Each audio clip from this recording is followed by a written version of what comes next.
नमस्कार मित्रों। आज मैं शिक्षा मनोविज्ञान के महत्व पर बात करने वाला हूं। हम बात करने वाले हैं कि शिक्षा मनोविज्ञान किस तरीके से हमारे लिए उपयोगी है, किस तरीके से उसका महत्व है, क्या उसकी विशेषताएं है। कभी आपके दिमाग में एक विचार आया कि पहली क्लास से लेकर और ग्रेजुएशन तक हम पढ़े, अगर हमने पर्टिकुलर एजुकेशन साइकोलॉजी या साइकोलॉजी सब्जेक्ट नहीं लिया है, साइकोलॉजी अगर हमारा सब्जेक्ट नहीं है, तो आम तौर पर हमें साइकोलॉजी पढ़नी नहीं पड़ी है। लेकिन जैसे ही हमने एसटीसी किया, बीएड किया, हमारे सिलेबस में एजुकेशन साइकोलॉजी आ गया। जब हम रीट का एग्ज़ाम दे, द्वितीय श्रेणी शिक्षक भर्ती का एग्ज़ाम दे, स्कूल व्याख्याता का एग्ज़ाम दे, सी टेट का एग्ज़ाम दे, सुपर टेट का एग्ज़ाम दे, यूपी टेट का एग्ज़ाम दे, एमपी टेट का एग्ज़ाम दे, जब हम किसी भी प्रकार की शिक्षक भर्ती परीक्षा को दे, तो उसके पाठ्यक्रम के अंदर आखिर ये एजुकेशन साइकोलॉजी ये इतना बड़ा वेटेज क्यों रखता है, क्यों महत्व रखता है? कभी आपने इस बात पर विचार किया? आपको ध्यान हो, हम तमाम शिक्षक भर्ती परीक्षाएं या फिर जितने भी शिक्षक से संबंधित एंट्रेंस एग्जाम्स है, उसमें चूंकि हमारा मोटिव होता है कि आगे जाकर हमें शिक्षक बनना है या फिर हम शिक्षक बनने जा रहे हैं। तो जब हम शिक्षक बनने जा रहे हैं, तो हम शिक्षक बनने के बाद जो मनोविज्ञान के सिद्धांत है, जो साइकोलॉजी की थ्योरीज है, उन थ्योरीज को अपने एजुकेशन के अंदर, अपने शिक्षा के अंदर किस प्रकार इंप्लीमेंट करेंगे। इसलिए ये जानकारी अगर हमें होगी, हमें बच्चे के बारे में पता होगा, तो निश्चित रूप से हम शिक्षा मनोविज्ञान जो हमने पढ़ी या जो साइकोलॉजी की थ्योरीज हमने पढ़ी, उसको हम शैक्षणिक परिस्थितियों में, क्लासरूम में बच्चे पर इंप्लीमेंट करके और ये प्रयास करेंगे कि बच्चे को ज्यादा से ज्यादा और अच्छे से अच्छा, केवल ज्यादा नहीं, अच्छे से अच्छा कैसे पढ़ाए और ऐसे पढ़ाए कि उसको याद रहे, उसको समझ में आए, उसको रट्टे मारने की जगह उसका कंसेप्ट क्लियर हो। यह हमारा प्रयास रहता है। तो आज मैं इन्हीं सारी चीजों पर बात आज के इस वीडियो लेक्चर में करने वाला हूं। आप इस टॉपिक को शिक्षा मनोविज्ञान का महत्व कह सकते हैं, आप इसे शिक्षा मनोविज्ञान की उपादेयता कह सकते हैं, आप इसे शिक्षा मनोविज्ञान की उपयोगिता कह सकते हैं, आप यह भी कह सकते हैं कि शिक्षा मनोविज्ञान पढ़ाने से क्या लाभ होता है। इन तमाम बिंदुओं में से किसी भी बिंदु का प्रयोग करें। आपको शिक्षा मनोविज्ञान की चाहे विशेषताएं कह दो, चाहे महत्व कह दो, चाहे लाभ कह दो, चाहे शिक्षा मनोविज्ञान का हमारी एजुकेशन के अंदर बच्चों को अच्छा समझाने में किस प्रकार योगदान है, वो योगदान कह दो, एक ही बात है। तो आज इन्हीं तमाम मुद्दों पर हमारी बात इस लेक्चर में हो रही है। मैं सबसे पहले शिक्षा मनोविज्ञान के संदर्भ में जब बात करूं, तो मैं एक काम करता हूं, एक हम लोग जो है वो एक ग्राफिक्स भी बना लेते हैं, तो क्योंकि एक्चुअली क्या, ग्राफिक्स बनाने से हमें कई चीजें याद हो जाती है। जैसे उदाहरण के तौर पर मैं इस सर्किल के अंदर कुछ बातें लिखूंगा। जैसे मैंने यहां लिखा कि शिक्षा मनोविज्ञान का महत्व क्या है, या शिक्षा मनोविज्ञान की उपादेयता क्या है, या उसका योगदान क्या है, या उसका कंट्रीब्यूशन क्या है। मैं यहां पर यह चीज लिख रहा हूं, मैं बताना चाह रहा हूं, आपको जानकारी हो शिक्षा मनोविज्ञान का क्या महत्व है, आपको जानकारी हो। मैं अगर इस मुद्दे पर बात करूं कि शिक्षा मनोविज्ञान का क्या महत्व है, तो मैं कुछ बातें आपके सामने रखना चाह रहा हूं। सबसे पहले, जैसे उदाहरण के तौर पर मैं ये बताना चाह रहा हूं कि आज जब एक एसटीसी या बीएड होल्डर को, एसटीसी कर रहे या बीएड कर रहे विद्यार्थी को, विद्यार्थी नहीं, उसको हम छात्र अध्यापक या छात्र अध्यापिका कह सकते हैं, क्योंकि देखिए जो टीचर बनने वाला है वो छात्र नहीं, लेकिन छात्र अध्यापक है। जब वो वास्तव में अध्यापक बन जाएगा तब हम अध्यापक कहेंगे, लेकिन जब वो अध्यापक की ट्रेनिंग ले रहा होता है एसटीसी और बीएड में, आप लोग जो इस कोर्स को देख रहे हैं, इस लेक्चर को देख रहे हैं, आप सभी जो है, कई ऐसे होंगे जो तृतीय श्रेणी शिक्षक लगे हो और आगे हायर स्टडी के लिए पढ़ रहे हैं, तो कुछ बेरोजगार होंगे जो शिक्षक बनने का सफर अब तय करेंगे। तो निश्चित रूप से जब आपने एसटीसी और बीएड किया, तब आप क्या थे, छात्र अध्यापक या छात्रा अध्यापिका, ठीक है, ये आप थे। और जब आप बतौर छात्र अध्यापक आपको ये एजुकेशन साइकोलॉजी पढ़ाई गई, और या फिर शिक्षक भर्ती की तैयारी के दौरान हमारे पाठ्यक्रम में ये है, तो क्यों है, क्योंकि इसका मकसद यह है कि हम साइकोलॉजी की थ्योरीज को आने वाले दिनों में शिक्षक बनकर क्लास में इंप्लीमेंट करेंगे। क्या फायदा होगा उससे क्लास में इंप्लीमेंट करने से? क्लास में इंप्लीमेंट करने से सबसे बड़ा फायदा इसका यह है कि अगर साइकोलॉजी की थ्योरीज को शिक्षा जगत में प्रयोग लिया जाए तो ऐसी स्थिति के अंदर हमारी शिक्षा क्या बन जाएगी? बाल केंद्रित शिक्षा बन जाएगी। हमारी शिक्षा कैसी हो जाएगी? बाल केंद्रित शिक्षा हो जाएगी। देखो कई विद्यार्थी क्या करते हैं, सर लाइन टू लाइन लिखाइए। मैंने ये पॉइंट लिखा ना, आप लाइन टू लाइन भी लिख सकते हैं, ठीक है ना। आप लिख सकते हैं शिक्षा मनोविज्ञान का महत्व, पहला पॉइंट बाल केंद्रित शिक्षा। और एक बात और कह दूं, आपको दूसरे सब्जेक्ट की तरह यहां लाइनों में रट्टे नहीं मारने, क्योंकि हुबहू क्वेश्चन है, कोई जरूरी नहीं है। यहां तो एप्टीट्यूड डेवलप करना है कि कैसे साइकोलॉजी काम आती है। तो शिक्षा मनोविज्ञान का सबसे बड़ा महत्व यह है कि ये बाल केंद्रित शिक्षा प्रदान करने में हमारी मदद करती है। बाल केंद्रित शिक्षा, चाइल्ड सेंट्रेड एजुकेशन। मैं कुछ बातें हर पॉइंट के साथ में जो करूं, देखो आप पॉइंट दिमाग में रखिए, जहां जरूरी है वहां कुछ बातें आप चाहे तो वीडियो देखकर भी लिख सकते, कुछ बातें जो जरूरी होगी मैं भी लिखूंगा। मैं बताना चाह रहा हूं कि शिक्षा मनोविज्ञान को हम बाल केंद्रित शिक्षा मनोविज्ञान का सबसे बड़ा महत्व क्या है कि इससे शिक्षा बाल केंद्रित बनाने में मदद मिली है। पुराना जमाना और आज के जमाने में बहुत फर्क है। पुराने जमाने के अंदर आपको जानकारी हो, गुरुकुलों के अंदर शिक्षा दी जाती थी। बच्चे पढ़ते थे, गुरुजी बोलते रहते थे। अब गुरुजी बोलते थे, आपको जानकारी हो, और उसके बाद गुरुकुलों के युग से हम धीरे धीरे फिर मध्यकाल की शिक्षा पद्धति और फिर आधुनिक काल की शिक्षा पद्धति पर आए। और कई हमारे रूढ़िवादी शिक्षक ऐसे हैं जो जब पढ़ाते हैं ना तो बोलते रहेंगे अपनी धुन के अंदर, बच्चा समझ रहा है नहीं समझ रहा है उनको कोई मतलब नहीं है। कई टीचर तो ऐसे होते हैं जो बोलते जा रहे हैं लेकिन बच्चे पीछे जो है नींद ले रहा है, कोई उबासी खा रहा है, कोई बच्चे एक दूसरे की जो है वो मस्ती कर रहे हैं, क्योंकि उस टीचर का ध्यान केवल अपना कोर्स करवाने पर है।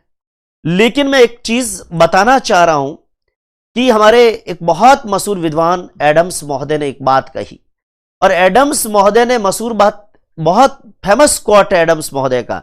एडम्स महोदय ने क्या कहा? एडम्स महोदय ने कहा कि यदि आप किसी बच्चे जॉन को लैटिन भाषा पढ़ा रहे हो तो आपको यह नहीं समझना है कि लैटिन क्या है, आपको समझना है जॉन क्या है। यह ध्यान देना। कहने का मतलब एडम्स महोदय का एक स्टेटमेंट, एडम्स महोदय ने एक स्टेटमेंट दिया और वो स्टेटमेंट बहुत मशहूर स्टेटमेंट है। उन्होंने कहा कि यदि अध्यापक को जॉन को लैटिन पढ़ा रहा है, एक अध्यापक जो जॉन को लैटिन पढ़ा रहा है, जॉन एक लड़के का नाम है, ठीक है, जॉन एक लड़के का नाम है, क्योंकि एडम्स महोदय की बात है तो लड़के का नाम भी जॉन जैसा ही कुछ होगा।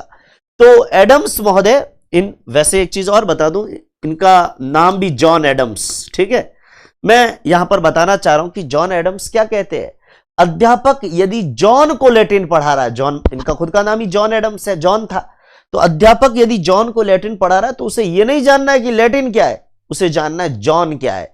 यानी उसे विषय वस्तु कितनी आती है, टीचर को कितना नॉलेज है, इसका फर्क नहीं पड़ता, बच्चा कौन है।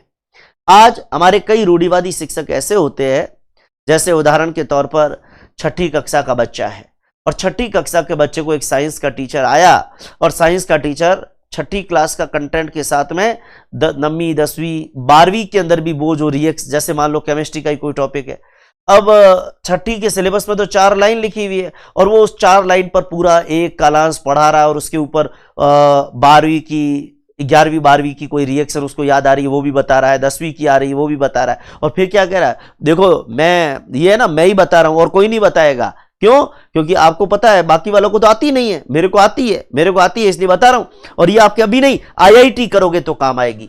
अरे भाई कौन समझाए ऐसे अध्यापक को, बच्चा छठी क्लास कर रहा है और आप उसको IIT तक अभी ले जा रहे हो। बच्चे को वो पढ़ाना चाहिए जो उसके उम्र के अनुकूल हो। ये बात हमें कौन पढ़ाता है, ये कौन बताता है, ये हमें एजुकेशन साइकोलॉजी बताता है। हमें एजुकेशन साइकोलॉजी कहता है कि भाई बच्चे को आप पढ़ा रहे हो, आप उसको उतना पढ़ाए जितना उसके लिए जरूरी है।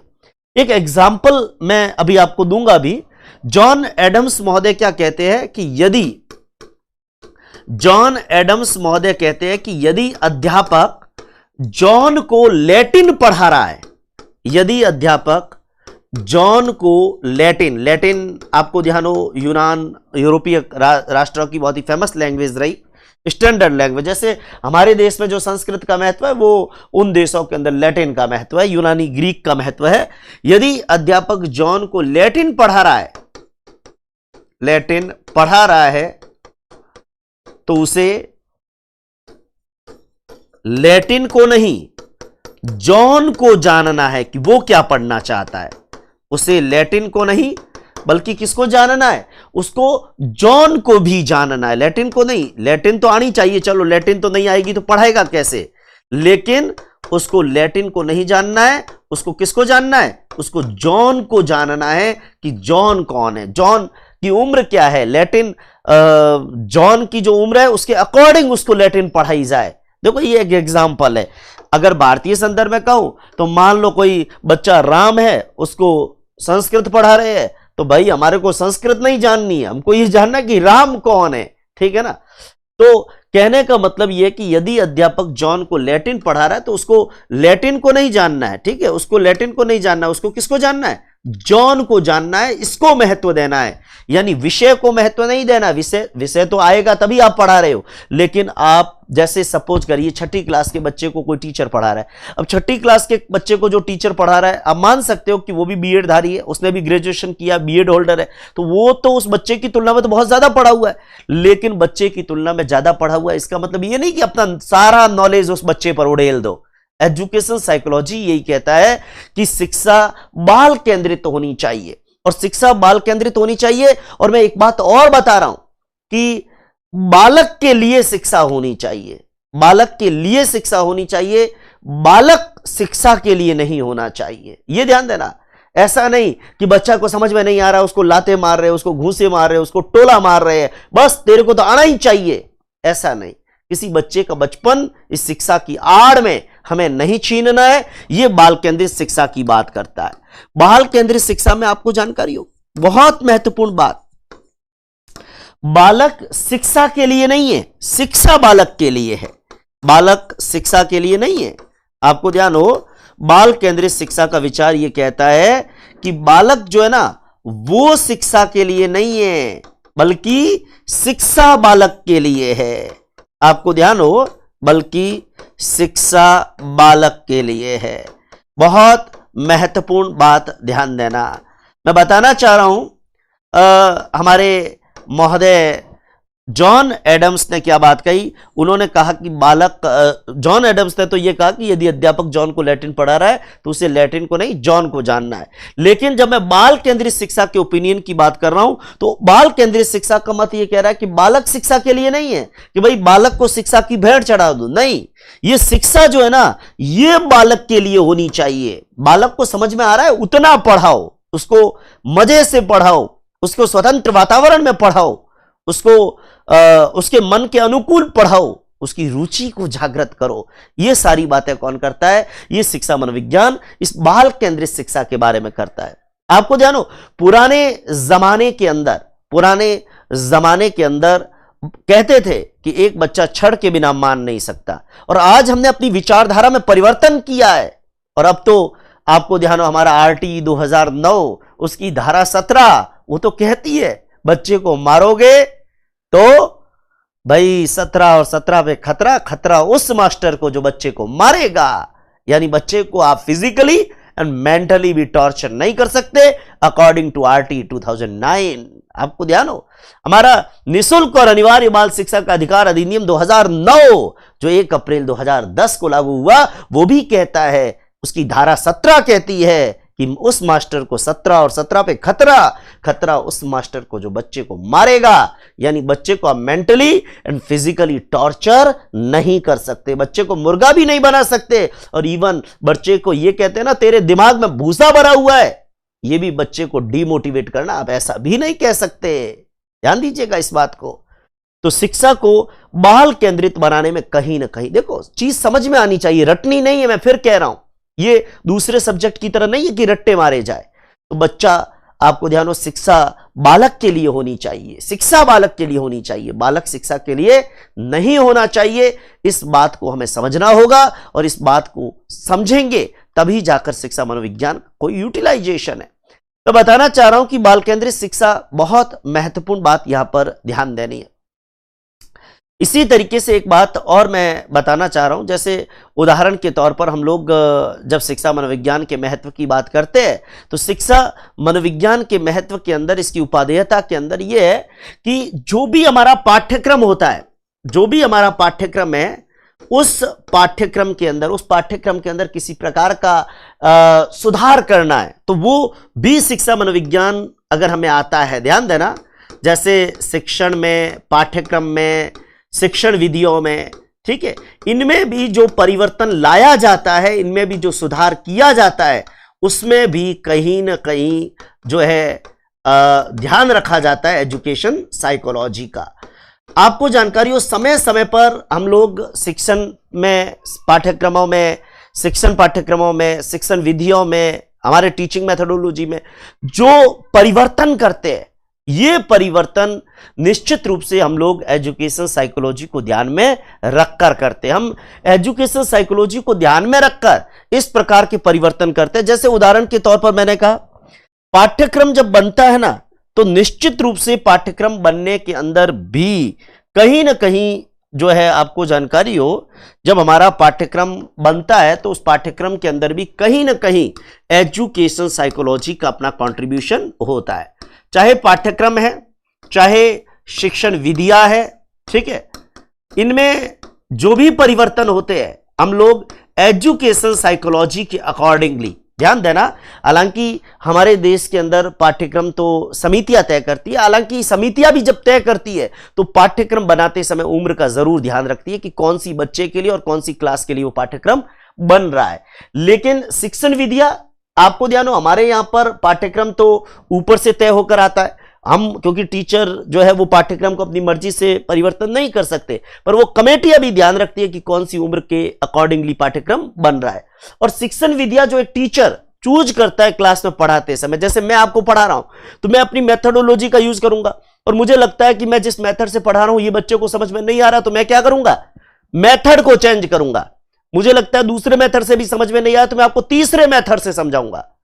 मैंने आपको व्याख्यान से समझाया, नहीं समझ में आया, मैंने आपको व्याख्यान और प्रदर्शन दोनों के मेल से समझाया, प्रदर्शन युक्त व्याख्यान विधि से समझाया, फिर भी समझ में नहीं आया तो मैंने कहीं चार्ट वगैरह, दृश्य श्रव्य सामग्री का यूज कर लिया, उससे समझाया, मैंने दूसरे किसी मेथड से समझाया, प्रयोग से समझाया।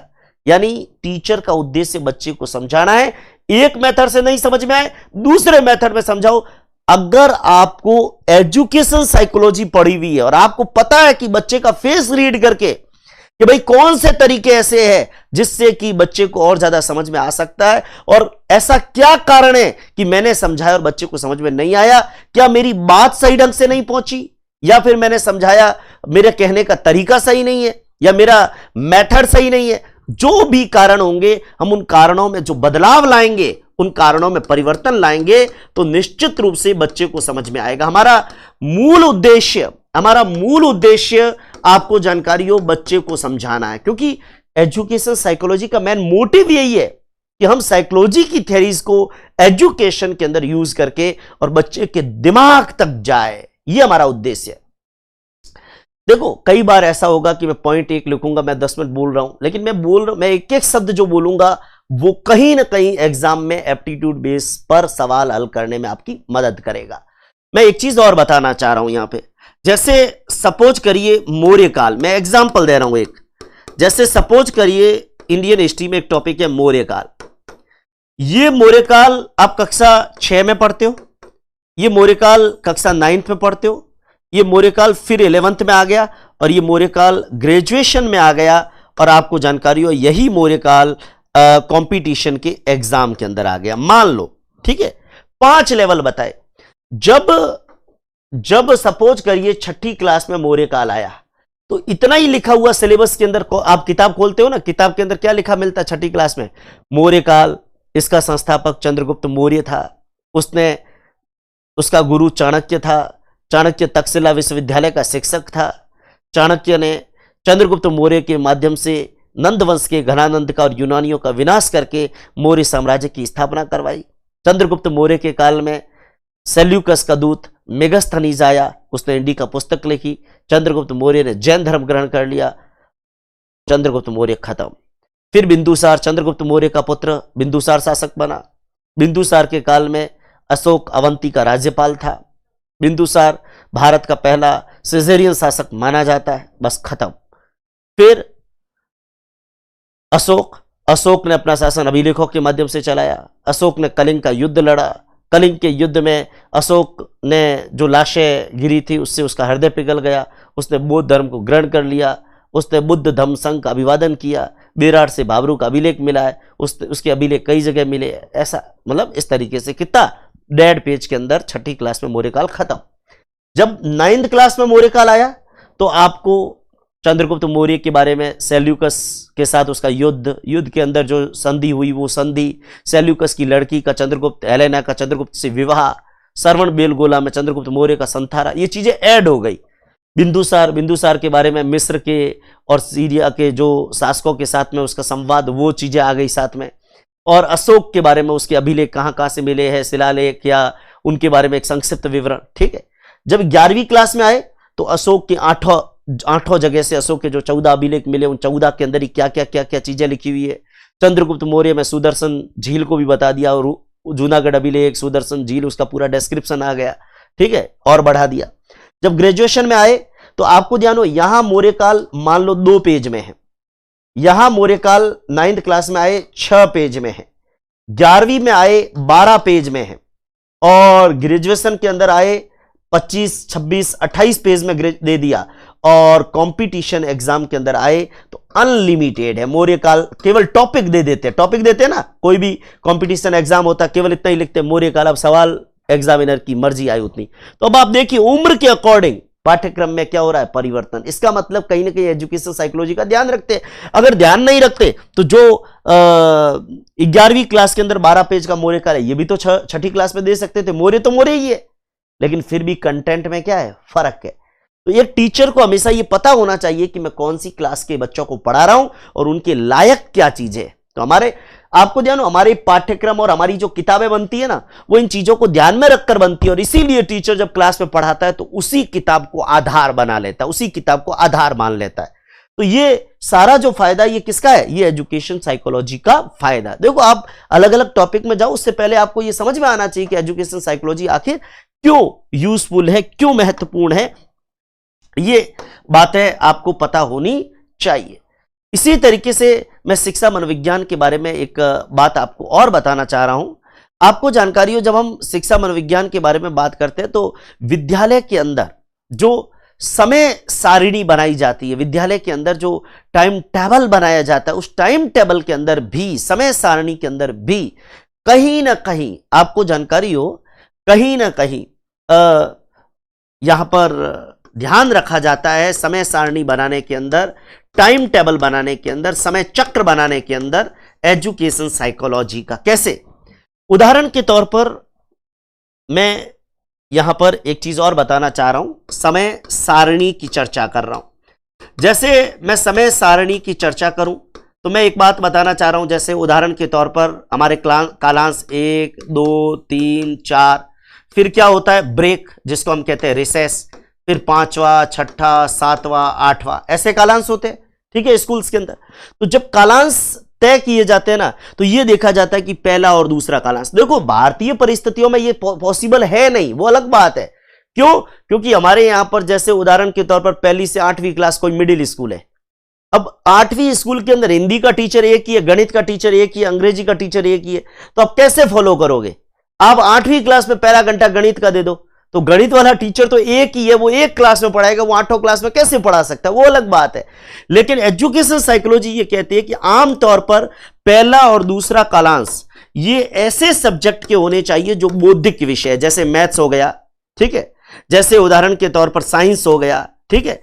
पहला दूसरा कालांश आमतौर पर इनका हो तो ज्यादा बेटर रहता है। क्यों? क्योंकि बच्चा रिलैक्स होता है पहले कालांश में। लेकिन तीसरे और चौथे तक आते हैं तो थक जाता है, तो आप हिंदी वगैरह ऐसे सब्जेक्ट रख दो जो अपेक्षाकृत सरल हो, ठीक है, सरल हो, ठीक है। जैसे रिसेस हो गई। अब रिसेस के जस्ट बाद 5वें कालांश में बच्चा फिर से फ्रेश है, बच्चा एकदम फ्रेश है। तो फ्रेश है, यहां पर फिर कोई जटिल सब्जेक्ट रख दिया, जैसे इंग्लिश रख दिया मान लो, मैं एग्जांपल दे रहा हूं, खाली ध्यान देना, ठीक है। तो समय सारणी बनाने के अंदर मान लो 8वां घंटा है, अब 8वां घंटा बच्चा थका हुआ होता है, गेम्स रख दो। अब गेम्स रखेंगे तो बच्चे की गेम्स में रुचि होती है। ये ऐसा हो सकता है एजुकेशन साइकोलॉजी का उपयोग करके, लेकिन क्या यह व्यवहारिक परिस्थिति में संभव है? नहीं है। क्यों? अब मान लो हमारे यहां पे क्या होता है, हमारे भारतीय स्कूलों के अंदर 8 क्लास है। अब 8 क्लास है या 12वीं स्कूल है तो 12 क्लास है मान लो। अब 12 क्लास के अंदर हमारे यहां पे मान लो हिंदी का 1 या 2 टीचर ही है, गणित के भी 1 या 2 टीचर ही है, विज्ञान के भी 1 या 2 टीचर ही है स्कूल में। जब विज्ञान का 1 या 2 टीचर, आप ज्यादा से ज्यादा 4 क्लास को बैलेंस कर दोगे साइकोलॉजी के हिसाब से, लेकिन 12 क्लास 8 क्लास कैसे बैलेंस होगी? हो ही नहीं सकती। एक आदमी 8 क्लास में थोड़ी पढ़ाएगा। हिंदी का टीचर बैठा, क्या अब ये कहते हैं कि पहले दूसरे घंटे में जटिल सब्जेक्ट हो, तो क्या आप किसी क्लास में हिंदी वाले टीचर को पहला दूसरा घंटा दोगे ही नहीं? देना पड़ेगा, क्योंकि हमारी भारतीय परिस्थितियां ही ऐसी है, हमारे यहां पर लिमिटेड पोस्ट है। तो बच्चे बहुत ज्यादा है, क्लास से बहुत ज्यादा है, लिमिटेड पोस्ट है, तो हम एजुकेशन साइकोलॉजी को चाहकर भी मेंटेन नहीं कर पाते हैं। लेकिन शिक्षा मनोविज्ञान निश्चित रूप से यह कहता है कि समय सारणी बनाने में भी अगर साइकोलॉजिकल रूल्स को ध्यान रखा जाए तो निश्चित रूप से बहुत महत्वपूर्ण जो है वो फायदा हो सकता है। ये शिक्षा मनोविज्ञान जो है वो कहता है। इसी तरीके से मैं एजुकेशन साइकोलॉजी के बेस पर आपको बताना चाह रहा हूं कि जैसे समय सारणी की बात की, इसी तरीके से मैं एक बात और कर रहा हूं, अनुशासन बनाना है। सपोज करिए अनुशासन बनाना। अब आप पूछोगे कि भाई एजुकेशन साइकोलॉजी तो ये कहती है कि बच्चे को मारना नहीं है, दंड नहीं देना है, तो फिर अनुशासन कैसे बनेगा? फिर अनुशासन कैसे बनेगा? हमारे यहां तो कहते हैं ना कि भाई बच्चे को मारोगे नहीं तो बच्चा कभी चुपचाप नहीं बैठता। लेकिन आपको ध्यान हो, शिक्षा मनोविज्ञान क्या कहता है? शिक्षा मनोविज्ञान यह कहता है कि अगर आप बच्चे को बच्चे के अकॉर्डिंग पढ़ाओगे तो बच्चा आपको सुनेगा। बच्चा क्लास में शरारत कब करता है, बदमाशी कब करता है? जब सामने वाला क्या बोल रहा है उसको कुछ पल्ले नहीं पड़ रहा है, तो वो क्या करेगा? अपनी मस्ती में सवार हो जाएगा। और अगर मान लो आपने ऐसा पढ़ा रहे हो कि बच्चों को आप इन्वॉल्व करके पढ़ा रहे हो, आपने बच्चों को सहभागी बना के पढ़ा रहे हो। मैं अगला ही टॉपिक इसके साथ में एक चीज और जोड़ूंगा, इसके साथ जोड़ रहा हूं, लोकतांत्रिक वातावरण। कक्षा का वातावरण कैसा हो? लोकतांत्रिक वातावरण हो, प्रजातांत्रिक वातावरण हो। कक्षा के अंदर लोकतांत्रिक वातावरण। देखो मान लो आपकी क्लास ऐसी है जिसमें पढ़ाते समय आप सभी बच्चों को सहभागी बना के पढ़ा रहे हो, तो आपका बच्चा आराम से आपको ध्यान से कान खोलकर सुनेगा। और आप ऐसे पढ़ा रहे हो, परिंदा भी पर नहीं मार सकता, यानी आप बोल रहे हो और आप कोई बच्चा आपसे सवाल भी नहीं पूछ सकता, तो फिर बच्चों की आपके पढ़ाने में, अध्यापन में, आपके अध्ययन में कोई रुचि नहीं होगी। यानी बच्चे को पढ़ाते समय आप बच्चे को जोड़ो। देखो क्लास के अंदर कैसा वातावरण होना चाहिए? क्लास के अंदर प्रजातांत्रिक वातावरण होना चाहिए। और मैं बताऊंगा कक्षा के अंदर निश्चित रूप से बालक को भी मौका मिलना चाहिए बोलने का। देखो हम टीचर रोज बोलते हैं, लेकिन कभी आपने विचार किया कि वो बच्चा हमें रोज सुन रहा है? कभी तो उसका भी मन होता होगा ना कि मैं भी बोलूं। आप क्लास में उस बच्चे को बोलने का अवसर दीजिए, और जब आप उसे क्लास में बोलने का अवसर देंगे तो निश्चित रूप से वो आपकी बात को सुनेगा। आपको जानकारी हो, मैं जो चीज कह रहा हूं कि भाई कक्षा के अंदर अनुशासन बनाना है, और कक्षा के अंदर अगर अनुशासन बनाना है तो आपको कक्षा के अंदर किस प्रकार का माहौल क्रिएट करना पड़ेगा? कक्षा में आपको प्रजातांत्रिक वातावरण बनाना पड़ेगा। और कक्षा में प्रजातांत्रिक या लोकतांत्रिक वातावरण कब बनेगा? जब आप बालक को महत्व दोगे, बालक को भी सवाल पूछने का अवसर दोगे, बालक को भी बोलने का। देखो जब आप बालक को खुद ही बोलने का अवसर दोगे ना, तो वो आपस में मस्ती नहीं करेंगे, क्योंकि आपने पूरी क्लास को ही अपनी क्लास के अंदर इन्वॉल्व कर दिया है, मिक्स कर दिया है। बालक को बोलने का, प्रश्न पूछने का अवसर ये देना चाहिए। देखो, और मैं एक चीज और बता दूं, इस दुनिया के अंदर टीचर के पास भी कोई आध्यात्मिक शक्ति नहीं है कि टीचर को सब याद होता है। टीचर में और स्टूडेंट में इतना ही फर्क होता है कि टीचर को अनुभव होता है, टीचर ज्यादा परिपक्व होता है और बालक कम परिपक्व होता है। अगर आप टीचर हो और आपको नहीं आ रहा है कोई टॉपिक, आप बच्चे को कह दो कि भाई ये चीज मेरे पढ़ी हुई नहीं है और मैं ढूंढ कर इसको आपको कल बता दूंगा, कोई दिक्कत वाली बात नहीं है। गलत बताओ, इससे बढ़िया कल बता दो। लेकिन गौर करिएगा, कई टीचर इतनी भी मेहनत नहीं करना चाहते और वो बच्चे को सवाल पूछने का अवसर ही नहीं देना चाहते। क्यों? क्योंकि सवाल पूछेगा, फिर उसके उत्तर ढूंढने पड़ेंगे, फिर घर पर माथापच्ची कौन करेगा। इसलिए क्लास के अंदर एक ही तरीका, परिंदा भी पर नहीं मार सकता। रूढ़िवादी शिक्षक बन जाते हैं, ट्रेडिशनल टीचर्स बन जाते हैं। इस प्रकार के टीचर अगर बनेंगे तो निश्चित रूप से बच्चों को कोई फायदा नहीं होने वाला है। आपको जानकारी हो, मैं ये कहूंगा कि जब हम लोकतांत्रिक वातावरण की बात कर रहे हैं तो हमें सीखने के मानवीय तत्वों पर बल देना होगा। हमें सीखने का जो मानवीय तत्व है, हमें यह समझना होगा कि एक बच्चे का भी मन होता है कि मैं बोलूं, मैं कुछ सवाल पूछूं, और उसकी जिज्ञासाएं है। आपको जानकारी हो, सीखने के मानवीय तत्व को महत्व दे, बच्चे की जिज्ञासाओं को संतुष्ट करे, और जब बालक की जिज्ञासा संतुष्ट होगी, बालक को बोलने का मौका मिलेगा, तो वो आपके अध्यापन में रुचि भी लेगा। वो आपके अध्यापन में रुचि लेगा क्योंकि उसको पता है कि सर मुझे पढ़ा रहे हैं, मुझे नहीं आ रहा है, मैं सर को पूछ रहा हूं, सर मुझे डांट नहीं रहे, मुझे समझा रहे हैं। ये चीजें बहुत जरूरी चीजें, ध्यान देना, छोटी छोटी चीजें हैं। क्लास के अंदर डेमोक्रेटिक सिस्टम होना चाहिए। मैं एक चीज और बता दूं, पुराने जमाने के अंदर प्रभुत्ववादी शिक्षण व्यवस्था होती थी, सत्तावादी। पुराने जमाने के अंदर प्रभुत्ववादी, पुराना जमाना क्या, आज भी कई स्कूल्स, कई क्लास ऐसी होती है जहां सत्तावादी शिक्षण व्यवस्था है। लेकिन हमें सत्तावादी शिक्षण व्यवस्था नहीं चाहिए। हमें कैसी शिक्षण व्यवस्था चाहिए? लोकतांत्रिक और बाल केंद्रित शिक्षा व्यवस्था चाहिए। ध्यान देना, ये दोनों एक दूसरे के रिवर्स है। मैं फिर कह रहा हूं, ये दोनों एक दूसरे के क्या है? रिवर्स है। ये दोनों एक दूसरे के रिवर्स है। प्रभुत्ववादी या सत्तावादी शिक्षण व्यवस्था के अंदर केंद्र शिक्षक होता है, लेकिन लोकतांत्रिक शिक्षण व्यवस्था के अंदर केंद्र कौन होता है? लोकतांत्रिक शिक्षण व्यवस्था के अंदर केंद्र बालक होता है। बहुत महत्वपूर्ण बात, इस पे ध्यान देना है। आपको जानकारी हो, प्रभुत्ववादी या सत्तावादी शिक्षण व्यवस्था जो होती है ना, उसके अंदर शिक्षा का केंद्र कौन है? प्रभुत्ववादी या सत्तावादी शिक्षण व्यवस्था में शिक्षण का केंद्र जो है वो शिक्षक है, लेकिन लोकतांत्रिक और बाल केंद्रित शिक्षण व्यवस्था में शिक्षा का केंद्र कौन है? बालक है। तो हमें सत्तावादी शिक्षण व्यवस्था नहीं चाहिए, हमें शिक्षक की सत्ता नहीं चाहिए, हमें बच्चे को केंद्र बनाना है। आपको जानकारी हो, और मैं फिर कह रहा हूं, शिक्षा मनोविज्ञान का केंद्र ही मानव का व्यवहार या बालक का व्यवहार है। यह ध्यान देना, शिक्षा मनोविज्ञान का जो केंद्र है वो किसको माना जाता है? अगर हम एजुकेशन साइकोलॉजी पढ़ रहे हैं ना, तो इस एजुकेशन साइकोलॉजी का केंद्र ही मानव या बालक का व्यवहार है। मानव व्यवहार कह दो, ठीक है ना। शिक्षा मनोविज्ञान का केंद्र ही मानव का व्यवहार है, यह ध्यान रखना है। शिक्षा मनोविज्ञान का केंद्र ही मानव या बालक का व्यवहार है। एक बात मैं आपको और बताऊं, शिक्षा मनोविज्ञान यह कहता है कि बच्चे को केवल रट्टे नहीं मरवाने हैं। बच्चे को ऐसा नहीं कि उसको हम पढ़ा रहे हैं, बच्चा रट्टे मार रहा है, बच्चा रट्टे मारता जाए। हम ये नहीं चाह रहे। हम ये नहीं चाह रहे कि बच्चा केवल रट्टे मारता जाए। ये हमारा प्रयास यहां पर नहीं, हमारा ये बिल्कुल प्रयास नहीं है कि बच्चा जो है वो रट्टे मारे। हम चाहते हैं बच्चा समझे, और बच्चा समझेगा तो आपको क्या करना पड़ेगा? आपको बच्चे के अकॉर्डिंग पढ़ाना पड़ेगा। आपको बच्चे के अकॉर्डिंग पढ़ाना पड़ेगा। आपको बच्चे की रुचियों को महत्व देना पड़ेगा। ध्यान देना, बालक की रुचियों, बालक की किस चीज को पढ़ने में रुचि है और उसकी जो मूल प्रवृत्ति है, क्योंकि उम्र के अकॉर्डिंग उसकी क्या जो है उसका नेचर है, उसको भी महत्व देना होगा। आपको ध्यान हो, छोटे बच्चे होते हैं, छोटे बच्चे जैसे नर्सरी में, केजी में, प्रेप में, और आप उनसे उम्मीद करोगे वो क्लास में एकदम चुपचाप सीरियस होकर सुनेगा, नहीं सुन सकता। आपको उनको पढ़ाने के लिए उनके जैसे ही तरीके चाहिए, प्ले वे मेथड चाहिए। आजकल तो प्ले स्कूल का कॉन्सेप्ट भी आ गया, ठीक है ना।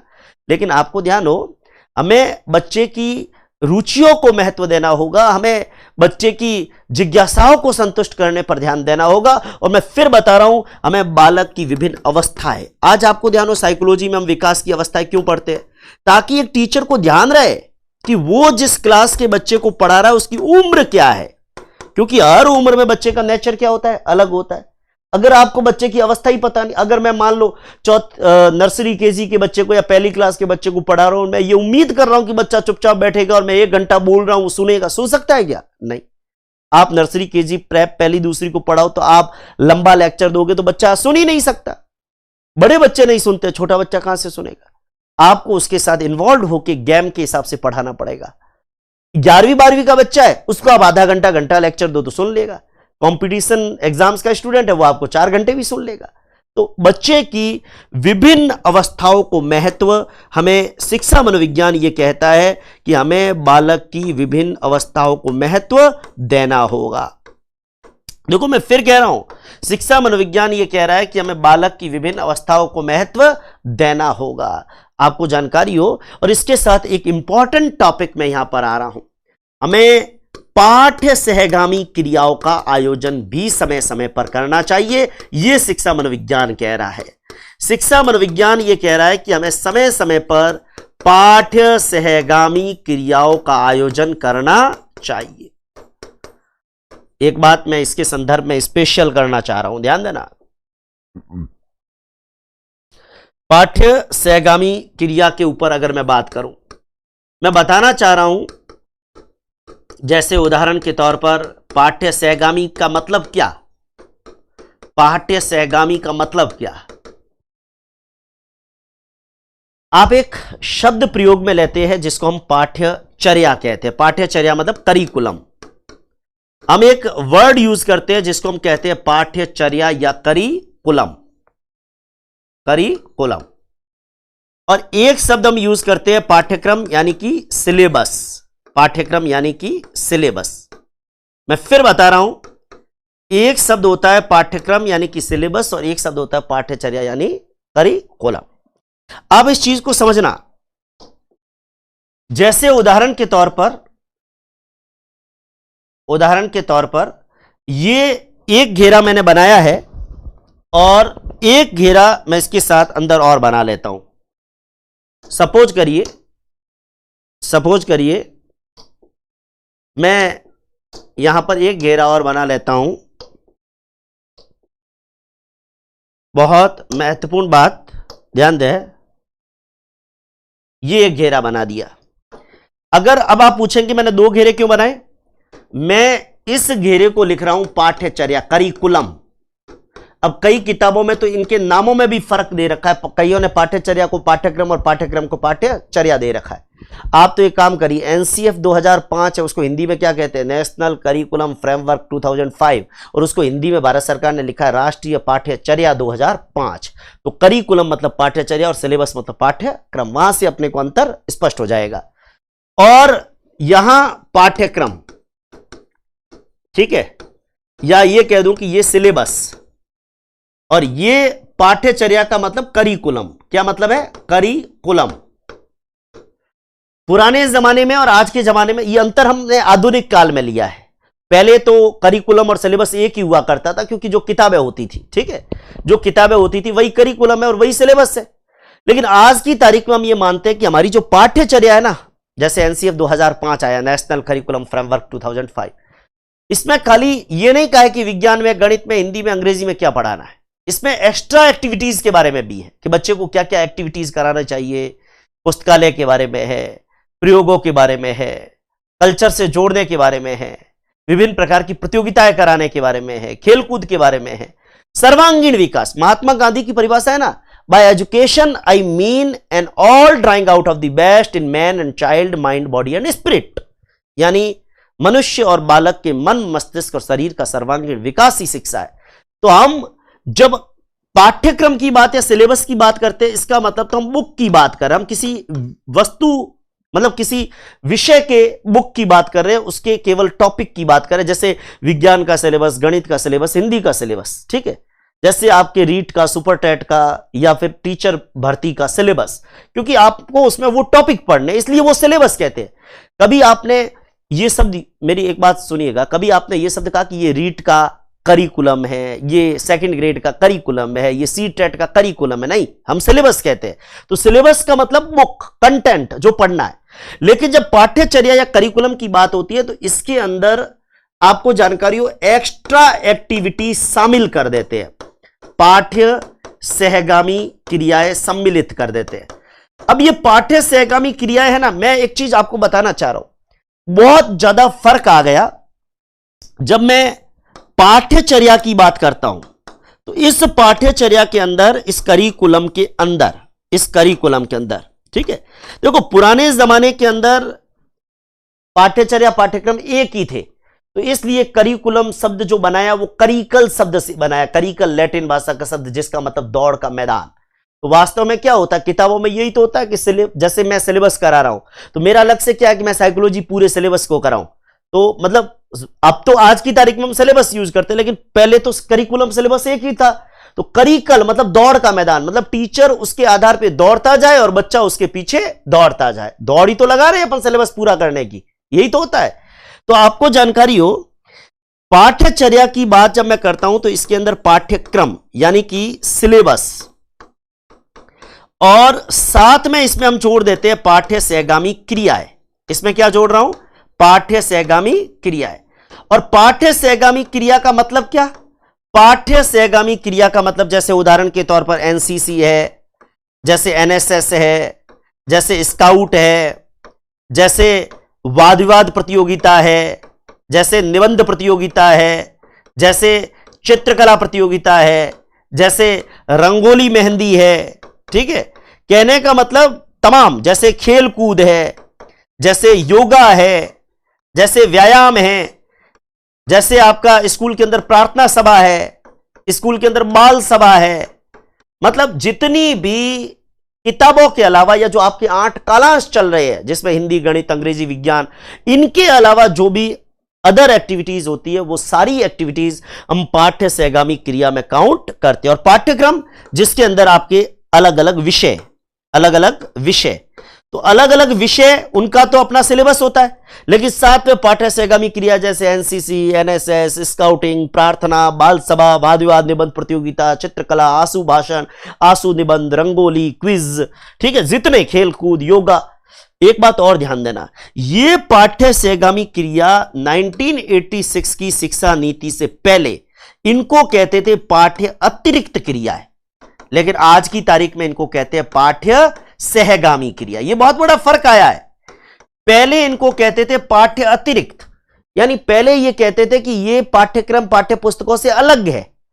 1986 की शिक्षा नीति के बाद हमने पाठ्य अतिरिक्त यानी एक्स्ट्रा करिकुलर एक्टिविटीज की जगह एक शब्द यूज किया, पाठ्य सहगामी, मतलब को करिकुलर एक्टिविटीज।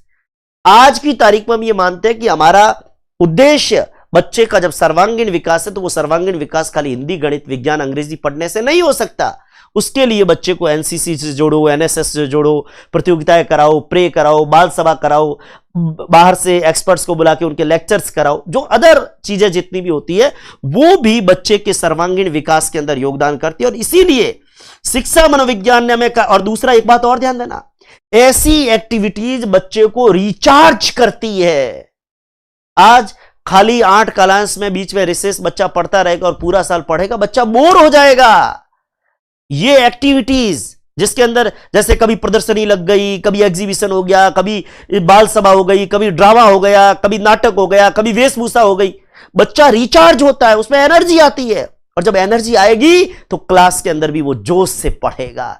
बच्चे को खेल कूद से बच्चे को मजा आता है, तो बच्चे को मजा जो है वो इन चीजों से आता है। और इसीलिए ध्यान देना, ये एक्टिविटीज पहले पाठ्य अतिरिक्त क्रियाएं थी, लेकिन वर्तमान के अंदर इसको क्या कह रहे हैं, वर्तमान के अंदर इसको हम पाठ्य सहगामी क्रियाएं कहते हैं, क्योंकि ये बहुत ज्यादा जरूरी है। मैं फिर कह रहा हूं, ये पाठ्य सहगामी क्रियाएं ये बच्चे को रिचार्ज करती है, उसको एनर्जी से भरपूर करती है और उसको पढ़ाई के लिए मोटिवेट करती है।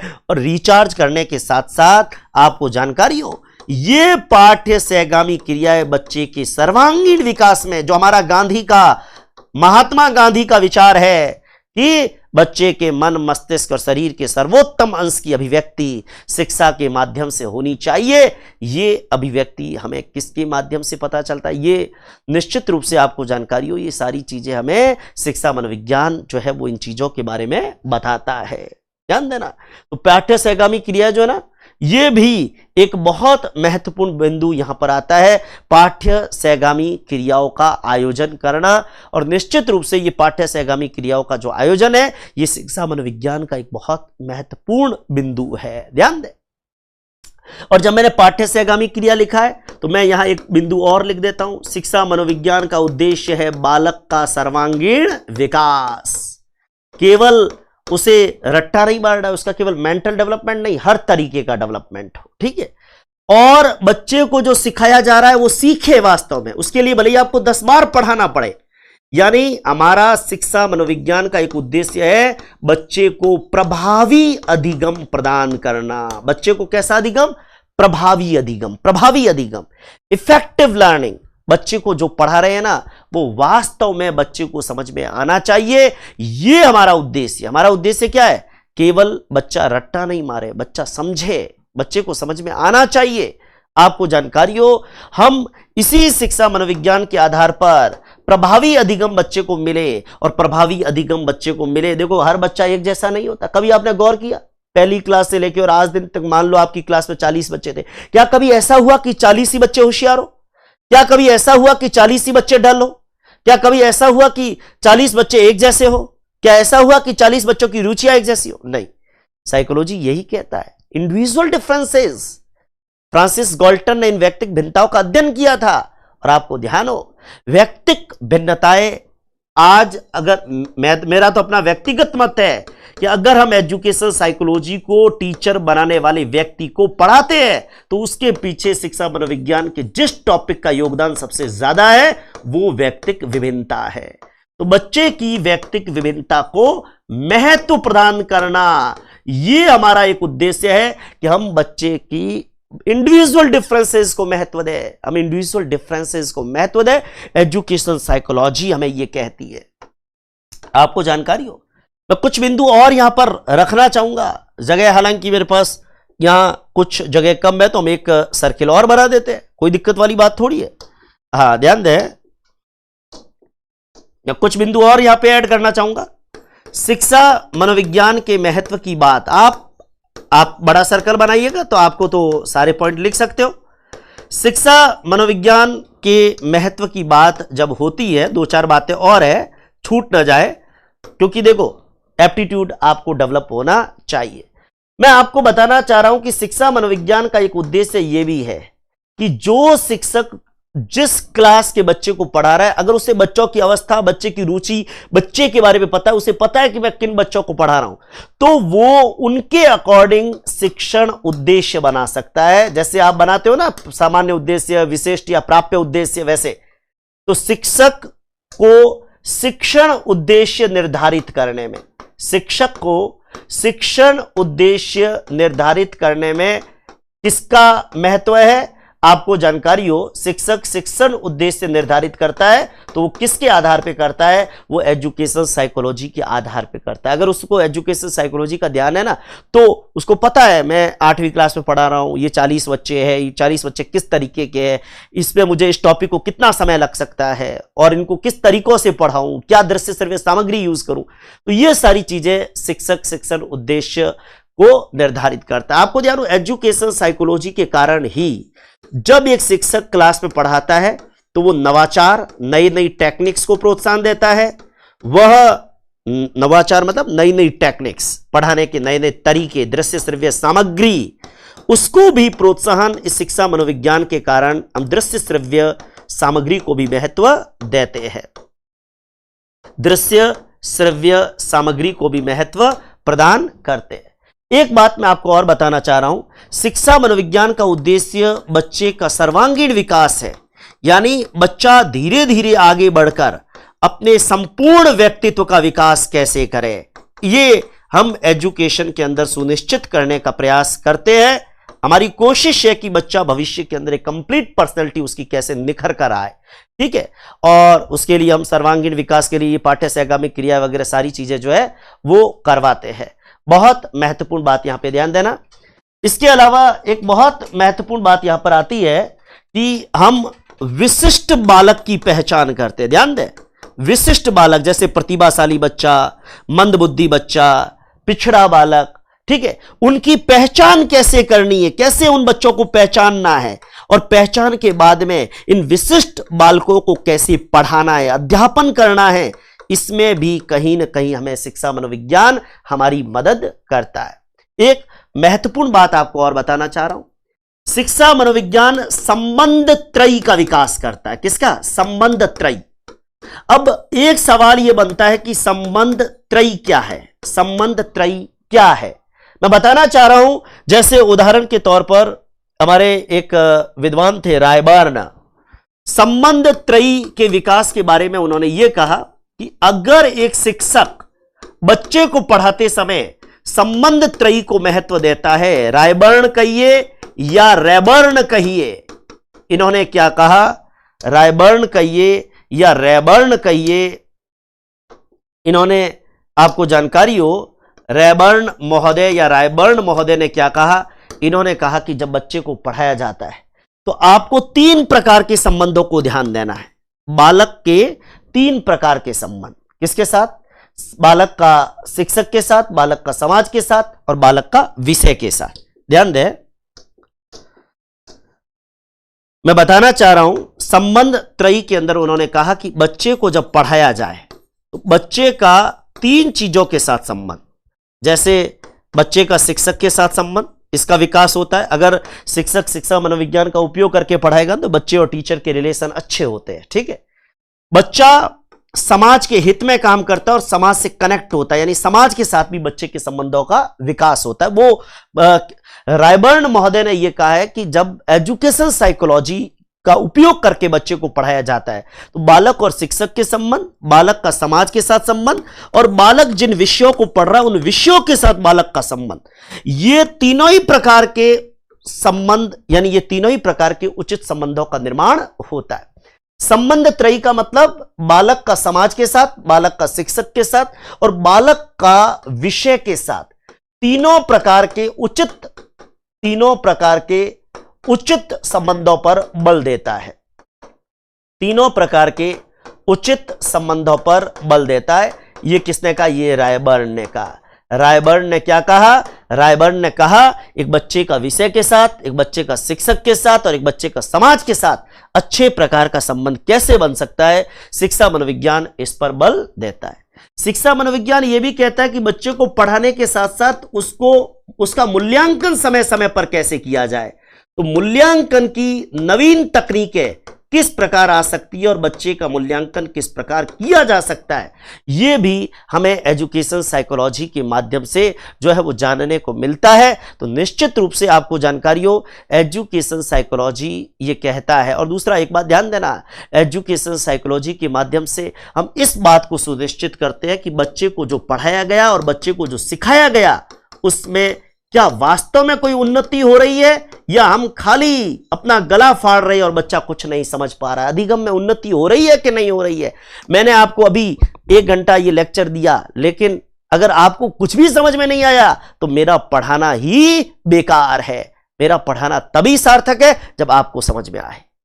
और मैं फिर कह रहा हूं, आज के इस लेक्चर के सारे पॉइंट रटने नहीं है, बस समझने हैं, क्योंकि परीक्षा में 4 विकल्प आपके सामने होंगे और आपको सही विकल्प को पहचानना है। तो कोई बड़ी बात है ही नहीं, बहुत जनरल जो है टॉक आज मैंने की है। मैं उम्मीद करता हूं आपको समझ में आया होगा कि हमारे सिलेबस में आखिर एजुकेशन साइकोलॉजी क्यों डाला गया है।